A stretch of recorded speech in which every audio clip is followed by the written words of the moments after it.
Environ 26 000 candidats pour moins de 3 000 places au concours professionnel de la fonction publique. Les postulants sont à l'épreuve des sujets depuis ce matin, des sujets qui ont fait l'objet de sélections nocturnes en vue d'éviter des fuites et d'assurer l'égalité des chances pour tous les candidats, avec pour mission de rendre compte et d'informer sur la mise en œuvre des réformes politiques consensuelles issues des assises nationales. Des rencontres régionales de restitution vont se tenir à partir de demain dans les 13 régions du Burkina. Notre invité pour en parler, M. Mamoudou Bari, secrétaire général du ministère chargé des relations avec les institutions et des réformes politiques. Et puis, au lendemain du coup d'État en Centrafrique, l'Union africaine suspend le pays et annonce des sanctions contre les putschistes.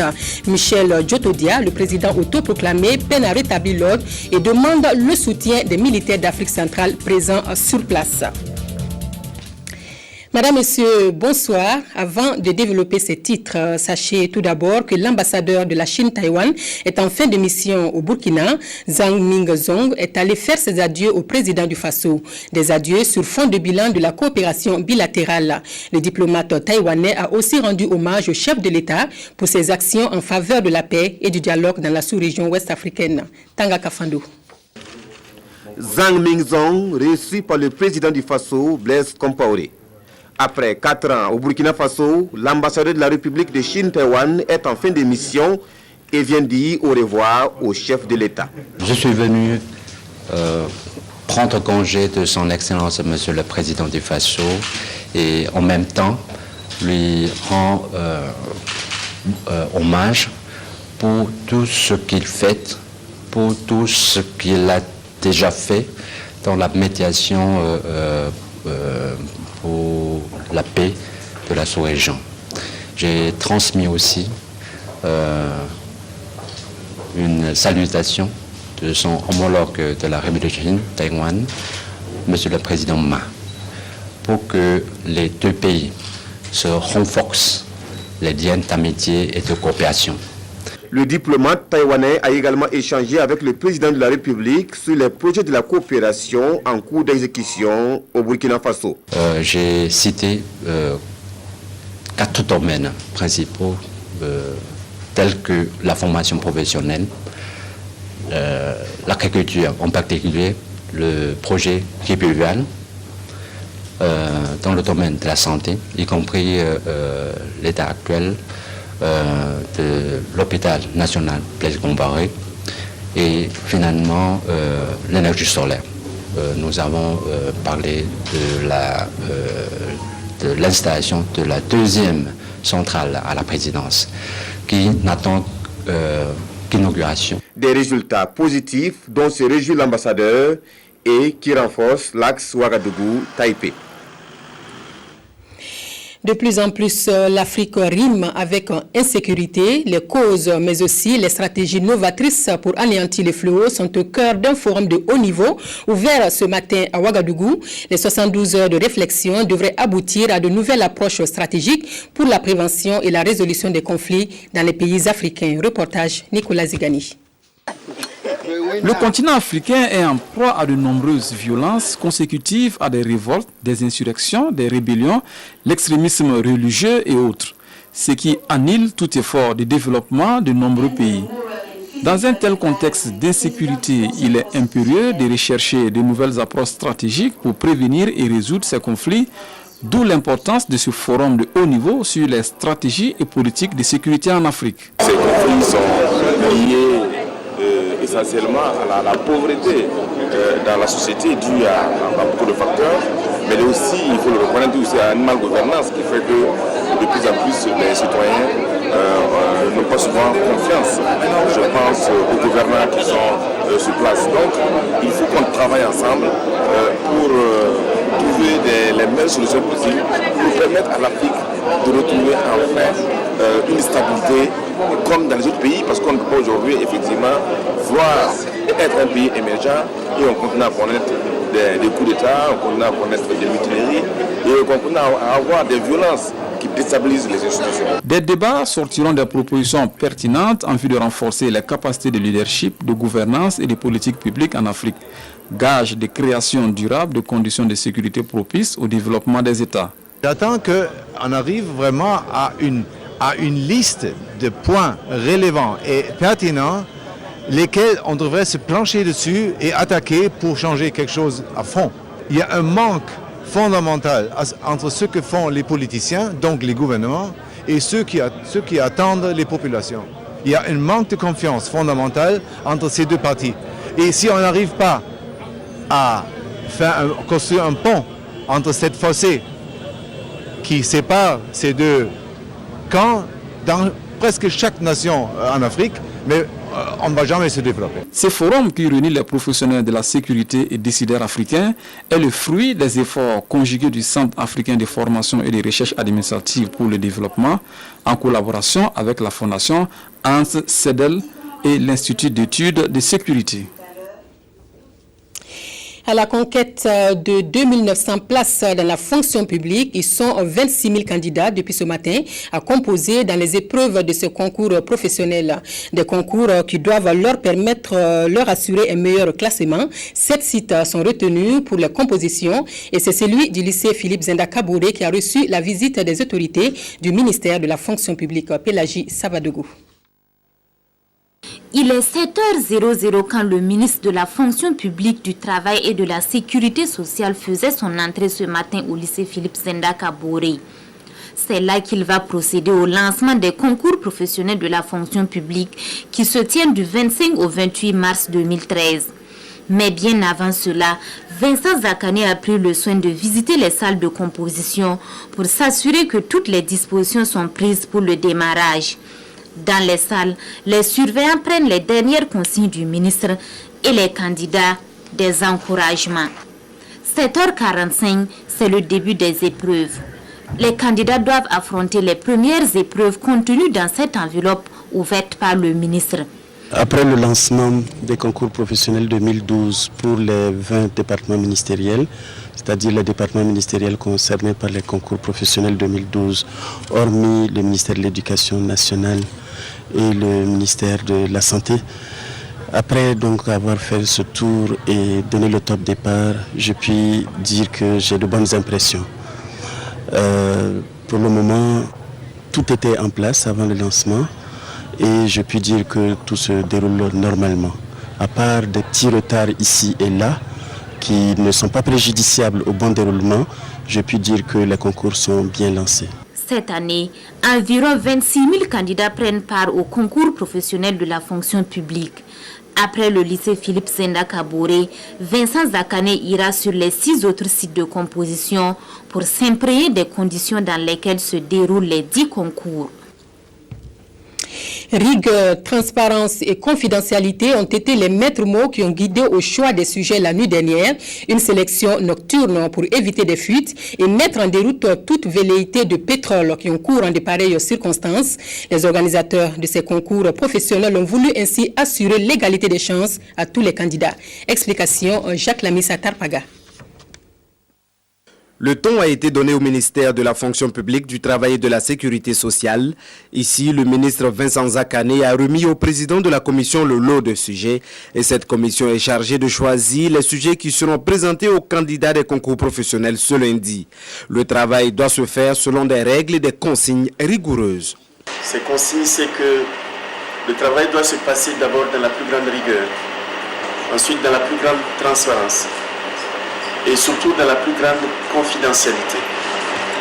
Donc, pour préserver la confidentialité à partir de l'instant présent, toute l'équipe, vous devez fonctionner complètement en vase clos, c'est-à-dire complètement coupé du reste du monde pour éviter qu'il y ait toute possibilité quelconque de fuite. Le ministre en charge de la fonction publique a sillonné 18 centres de choix et de tirage des sujets où il a remis des enveloppes scellées. Dans les commissions, l'on est bien conscient de la responsabilité à assumer dans ce travail. Nous allons veiller parce que nous devons travailler pour être à temps, pour être à l'heure à 6 heures. L'objectif de cette tournée nocturne est de s'assurer que tout se déroule comme prévu. La transparence et l'égalité de chances des candidats sont les maîtres mots. Depuis quelques années, des efforts ont été faits pour que les concours de la fonction publique, aussi bien les concours directs que les concours professionnels, se passent dans la plus grande transparence, c'est-à-dire dans les conditions les meilleures. pour que tout le monde sache quelles sont les règles du jeu et que tout le monde s'assure que tous les candidats sont traités conformément aux textes qui garantissent aux candidats au concours de la fonction publique un traitement égalitaire sur les bases de l'égalité et d'équité et de justice. Ces équipes visitées vont veiller toute la nuit afin que les sujets qui seront traités par les candidats soient les meilleurs. 7 centres de composition seront pris d'assaut dès lundi matin par les candidats au concours professionnel de la fonction publique. Les cours du soir, une alternative pour les exclus du droit à l'éducation. Le ministère en charge du secteur veut lui accorder toute son attention en tant que partenaire du système éducatif. Experts du domaine, enseignants et partenaires se donnent 3 jours de réflexion sur les voies et moyens à dégager pour dynamiser les cours du soir. Abdoul Rasmane Zongo. Les cours du soir constituent une alternative de démocratisation de l'enseignement et de promotion de justice sociale vis-à-vis des exclus du droit à l'éducation. Toutefois, le phénomène est confronté à un certain nombre de difficultés structurelles, organisationnelles, juridiques, mais également de qualité du contenu enseigné. C'est à ces interrogations et bien d'autres que les participants à cet atelier de réflexion tenteront de répondre pendant 3 jours. Ils sont pour la plupart des experts du domaine de l'éducation, des promoteurs des cours du soir, enseignants et partenaires de l'éducation. Ce que nous attendons, c'est que les différents experts qui sont là puissent nous faire des propositions concrètes. Parce que l'objectif est que nous puissions nous appuyer sur ces cours du soir là pour booster notre taux de scolarisation. Voilà. Parce que comme je l'ai dit, l'État ne pourra pas tout seul réussir. Mais avec ces cours du soir, nous savons que nous pouvons en tout cas avancer un peu plus. Donc nous attendons vraiment des propositions très concrètes des participants et toutes choses que Madame la ministre va examiner avec beaucoup d'attention. Une feuille de route devra être dégagée à l'issue des travaux en plénière et en groupe afin de faire des cours du soir une large opportunité formelle visant à soutenir le système éducatif en particulier et à combattre l'ignorance en général. Un protocole d'accord dans le domaine de l'information et de la communication lie désormais le Burkina Faso et la Côte d'Ivoire. Les 2 pays s'engagent à développer la coopération entre les médias publics en matière d'échange de programmes, de coproduction, de formation et de passage à la télévision terrestre numérique, entre autres. Les ministres burkinabés et ivoiriens ont signé le protocole d'accord ce matin même. Marguerite Douaniou. C'est par le volet communication et technologie de la communication que le Burkina Faso et la République de Côte d'Ivoire entament la phase exécution du traité d'amitié et de coopération entre les 2 pays signé en fin juillet 2008 par les 2 chefs d'État. Les ministres de la communication burkinabé et ivoirienne en signant ce protocole d'accord, c'est un signal fort de l'intégration entre les 2 peuples qui est donné. Puisque la communication est le reflet, est la vitrine, je dirais, donc d'un pays, donc des 2 pays que sont le Burkina Faso et la Côte d'Ivoire. Naturellement, nous le faisons concernant les différents secteurs de la communication, c'est-à-dire la télévision publique, la presse écrite publique, la radio, l'information du gouvernement en général, et évidemment nous le traduisons aussi par une imprégnation de nos 2 cultures. Le présent protocole ouvre la voie pour des partenariats dans les domaines de la télévision numérique terrestre, d'échange de programmes, de stages et de formation, mais aussi de l'organisation des UACO et de coproduction. La balle est désormais dans le camp des services techniques respectifs des différents médias publics pour des propositions concrètes de programmes de coopération. Je pense éventuellement à la RTB, je pense à Sidwaya, je pense à l'ISTIC, à l'école de formation, et que les responsables de ces services prennent des initiatives pour développer cette coopération de manière très pratique. Si je prends le cas de la RTB, c'est la coproduction. Quelle coproduction? C'est les échanges de programmes, mais il faut aller vite et de manière très concrète parce qu'au niveau politique, je pense que les plus hautes autorités des 2 pays ont déjà donné le ton et attendent maintenant à voir les populations, les citoyens, les services publics à l'œuvre pour donner corps véritablement à cette volonté politique. La RTB et la RTI semblent avoir une longueur d'avance à travers une vision commune qui ne demande qu'à être expérimentée. C'est de la production, c'est de la coproduction, c'est les échanges de programmes et c'est les séjours en entreprise que nous pouvons initier et permettre en tout cas à nos deux structures, RTB et RTI, de porter les attentes des populations. Comme en une journée ou deux, nous pouvons porter une grille de programmes qui soit commune. Voilà, nous adresser à nos populations respectives à travers une même fenêtre pour l'écran de télévision, ça va être le défi. À la fois, il est politique, le défi, il est technologique. Le protocole d'accord couvre une période de 3 ans renouvelable. La prochaine étape du séjour de la ministre ivoirienne de la communication à Ouagadougou sera la visite des médias d'État et d'autres instances de communication au Burkina Faso. À partir de 2 mai débutent les rencontres régionales de restitution de la mise en œuvre des réformes politiques consensuelles. Invité du 20h pour en parler, M. Mamoudou Bari, secrétaire général du ministère chargé des relations avec les institutions et des réformes politiques. Bonsoir, M. Bari. Bonsoir, madame. Alors, est-ce que déjà vous pouvez nous rappeler le contexte qui a prévalu donc à ce processus de réforme politique? Merci de nous donner cette occasion donc de faire le point de l'organisation de ces rencontres régionales.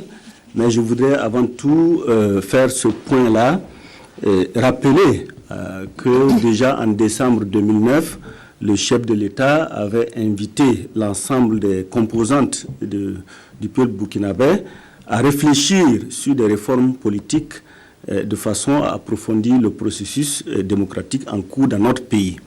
Je note que déjà, à cette époque, on était déjà à 18 ans de démocratie et de vie constitutionnelle ininterrompue. Il était tout à fait opportun, donc, effectivement, qu'on réfléchisse et qu'on essaie de voir qu'est-ce qu'il y a lieu d'apporter comme élément d'innovation de façon à approfondir davantage le processus démocratique qui était en cours. Donc, c'est depuis 2009. Alors, à l'issue de cette invitation, il y a eu la mise en place du Conseil consultatif sur les réformes politiques qui comprenait 68 membres. 68 membres qui ont travaillé donc courant 23 juin jusqu'au 14 juillet 2011.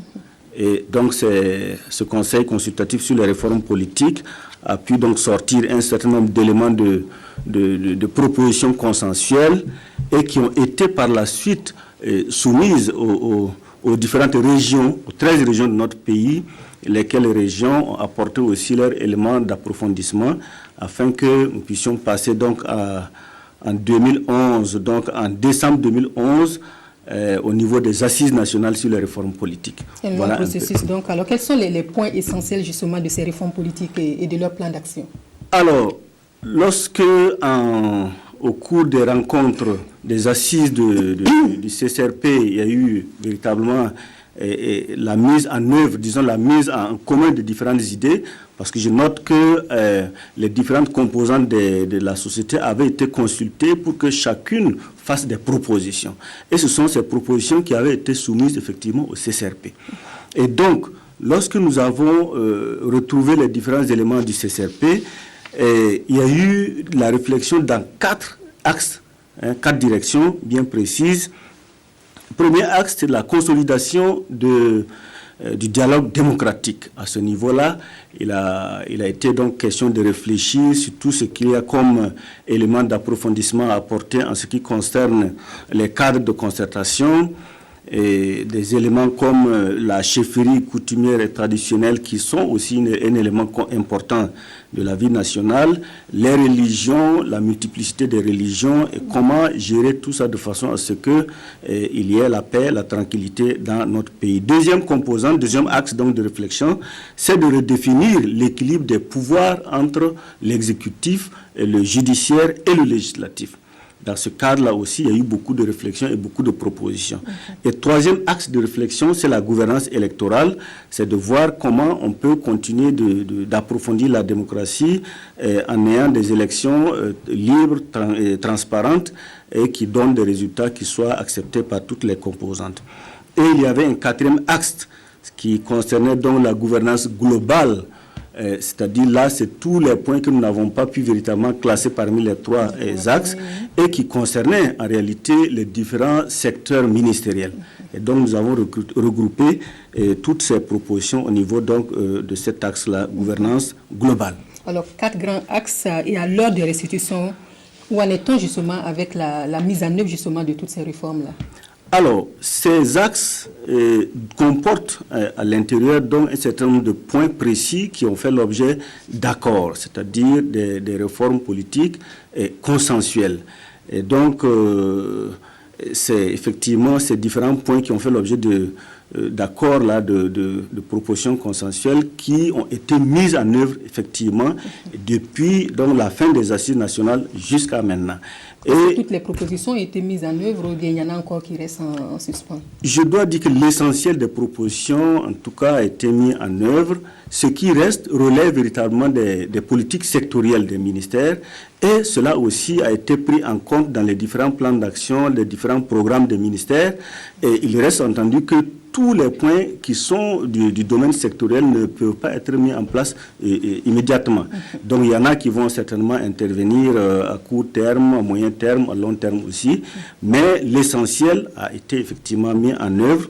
Et je peux citer par exemple la révision de la Constitution, parce que cette révision de la Constitution est passée donc le 11 juin 2012. Et à l'intérieur de cette nouvelle Constitution, donc, il y a eu la constitutionnalisation du genre, par exemple. Ça a été une préoccupation essentielle des participants aux assises nationales. Il y a eu aussi la constitutionnalisation du médiateur du FASO, du Conseil constitutionnel, du Conseil supérieur de la communication, aussi a été constitutionnalisé.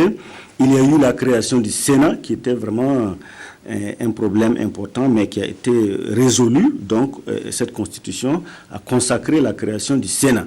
Et aussi le tribunal des conflits. Le tribunal des conflits, c'était une institution donc, que les participants ont souhaité véritablement qu'on crée. Maintenant, sur le plan... Justement, par rapport à ce dossier-là, il y a la question de l'article 37 qui reste en suspens. Ça reste toujours en suspens ou bien ça a fait l'objet de discussions entre-temps?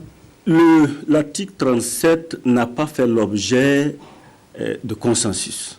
Donc, l'article 37... la restitution ne concerne pas ce volet? Non, la restitution concerne seulement ce qui a fait l'objet de consensus et qui a été effectivement mis en œuvre. Alors, demain débutent ces rencontres régionales de restitution. Quels sont les objectifs visés et les résultats attendus? Alors, comme il a été prévu au niveau des assises nationales, donc, qu'il y ait effectivement une restitution au niveau des régions, eh bien, l'objectif principal ici, c'est de faire en sorte que les composantes de la vie au niveau des régions, les acteurs au niveau des régions, puissent être informés, largement informés de ce qui a été mis en œuvre, parce que c'est ça que les gens attendent, c'est de la transparence, c'est de la redevabilité, c'est faire en sorte que ce que ces acteurs-là ont proposé, qui a été mis en œuvre, qu'on puisse retourner et leur expliquer, montrer en quoi cela a été pris en compte. Donc notre objectif, c'est d'abord d'informer. Ensuite, c'est de recueillir aussi leur amendement, disons, de recueillir leurs sentiments sur ce qui a été mis en place. Donc il n'est plus question de faire de nouvelles propositions? Non, il n'est pas envisagé qu'il y ait de nouvelles propositions. Mais de juger la mise en œuvre? De juger la mise en œuvre. Maintenant, s'il y a des suggestions d'amélioration par rapport à la mise en œuvre, effectivement, ce sera toujours le bienvenu. Alors, à l'étape actuelle, que reste-t-il à faire concernant ces réformes-là? Bien, en ce qui concerne la partie des réformes constitutionnelles, les réformes qui sont en tout cas acceptées, il n'y a pas grand-chose qui reste vraiment. Il n'y a plus grand-chose, mais comme je l'ai dit, il reste encore quelques éléments qui sont disséminés dans les politiques sectorielles des ministères, et c'est cela. Du reste, dans la lettre de mission que Son Excellence, Monsieur le Premier ministre, a adressée au ministre chargé des relations avec les institutions et des réformes politiques pour l'année 2012, il y avait pratiquement tous les points de réforme consensuels. Et c'est pour cela que, comme il s'agit d'une lettre de mission pour l'année 2012 et que cette lettre a été pratiquement exécutée, il n'y a vraiment pas grand-chose qui reste pour pour 2013. Alors à partir de demain, vous allez vous déployer sur l'ensemble du pays, dans les chefs-lieux des 13 régions du Burkina. Concrètement, comment est-ce que les choses vont-elles se dérouler? Qui vous allez voir? Qu'est-ce que vous allez leur demander? Dites-nous en fait la méthodologie de travail qui sera mise en œuvre. Bien, merci. Alors, le public cible, donc, c'est essentiellement ce public qui a participé aux assises nationales sur les réformes politiques et qui comprend les partis politiques de la majorité, de l'opposition, les structures religieuses, les coutumiers, les organisations fêtières, et cette fois-ci, les gouverneurs et les hauts commissaires et préfets vont participer quand même pour voir concrètement comment les choses ont été mises en œuvre. Voilà, c'est ce public-là, au total environ 1500 participants sur l'ensemble des 13 régions du Burkina Faso. Alors, le travail va être fait donc dans chaque région. Le travail sera fait, si vous voulez, la communication sera faite en plénière, tout sera fait en plénière et sur 2 jours. Première journée, disons l'exposé, le commentaire, et la deuxième journée sera donc les questionnaires et autres, les questionnements et autres, avant qu'on procède à la clôture. Donc, véritablement, c'est sur 2 jours que le travail va être fait. Et tout cela va se dérouler jusqu'au 4 avril? Jusqu'au 4 avril, oui. Il y a un programme qui a été établi de façon à ce que 6 équipes sortent pour l'ensemble des 13 régions, mais on a souhaité que ce soit chaque équipe ait 2 régions en charge. Donc la 13e région, celle de Ouagadougou, va être couverte donc par une autre équipe, une équipe ad hoc. Alors donc chaque équipe va travailler sur 2 régions et nous pensons que les choses doivent pouvoir être bouclées de cette façon. Et au soir du 4 avril, qu'est-ce que vous allez faire? Au soir du 4 avril, nous allons faire une évaluation de ces restitutions-là à Ouagadougou ici, et pour voir comment les choses ont été communiquées, comment les choses ont été transmises aux acteurs de la vie au niveau régional, et s'il y a effectivement des suggestions, qu'on puisse les prendre en compte. Alors un mot peut-être à l'intention de ceux qui seront visités? Bien, je dis que ces rencontres régionales sont véritablement des cadres qui permettent à tous ces acteurs-là de vivre de façon concrète ce qui a été fait par le ministère et par aussi le comité de suivi et d'évaluation qui avait été mis en place.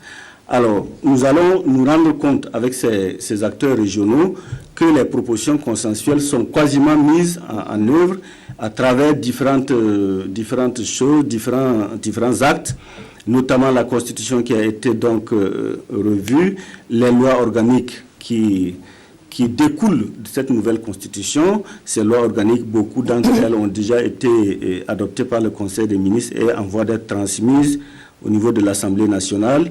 Il y a aussi le Forum national sur la laïcité qui a eu lieu. Et tout cela fait partie des propositions qui avaient été retenues par les participants aux assises nationales. Il y a lieu donc vraiment de s'en féliciter, parce que le bilan, en tout cas de la mise en œuvre, à notre sens, c'est un bilan qui est largement positif. Alors, ce que nous pensons, c'est que compte tenu de ce bilan positif-là, nous souhaitons donc que chaque participant puisse effectivement se rendre compte que cette manière de travailler devrait permettre de renforcer la paix, la démocratie dans notre pays. Et tout cela est nécessaire pour le développement de notre pays. Voilà un peu ce que je peux dire.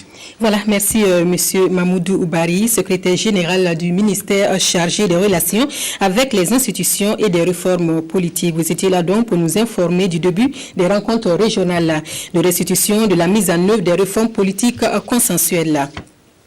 Voilà la suite de ce journal. Un second bail pour Paton Serré à la tête de la commune de Safané dans la province du Mouhoun.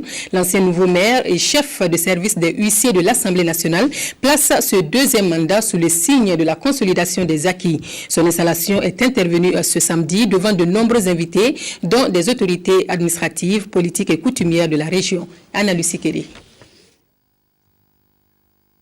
Au nom de monsieur le haut-commissaire de la province du Mouhoun, je vous déclare officiellement installé dans vos nouvelles fonctions avec mes encouragements.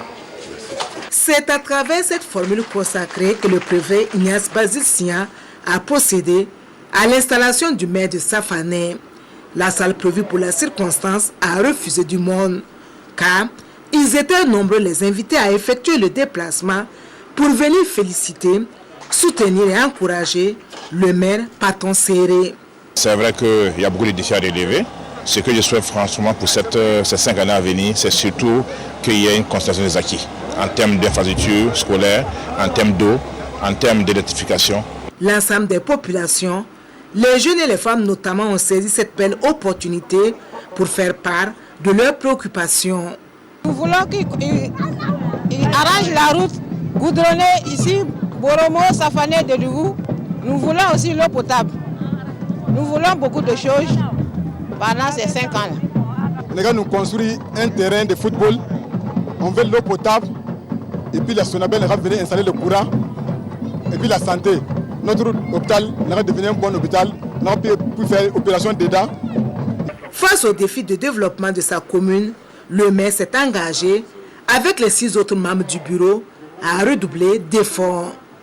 Mon mandat sera placé sous le signe de la consolidation des acquis engagés au cours du mandat passé et en mettant l'accent sur l'amélioration des conditions d'accès à l'éducation, l'eau potable au centre de santé. Mais cela ne serait possible sans la cohésion sociale. Il a poursuivi en passant en revue les infrastructures qu'ils ont pu réaliser au cours du mandat écoulé grâce au soutien de leurs partenaires techniques et financiers, à savoir les forages, la gare routière de Safané, les boutiques et les salles de classe. Toutes ces actions pourraient justifier la confiance que viennent de lui renouveler les populations de Safané en le portant à nouveau à la tête du conseil municipal composé de 81 conseillers municipaux dont 69 sont issus du parti majoritaire, le Congrès pour la démocratie et le progrès, et 12 de l'Union pour la République, un parti de la mouvance présidentielle.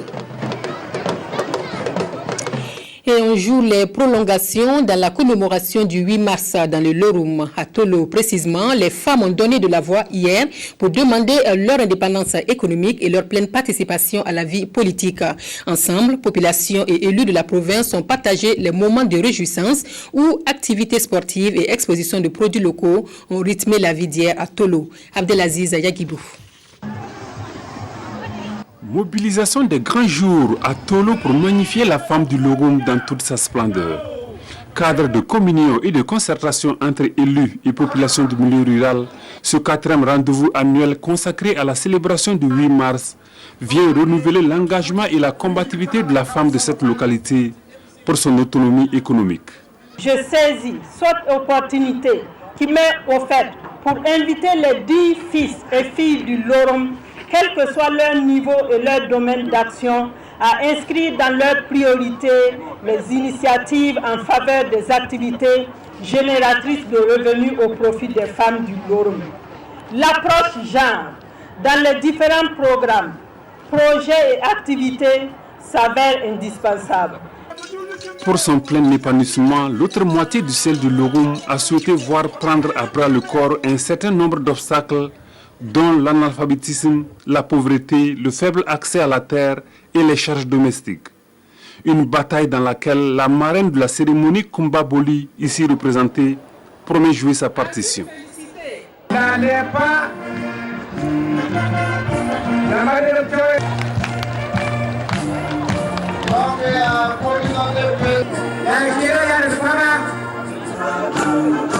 C'est la femme dans sa situation.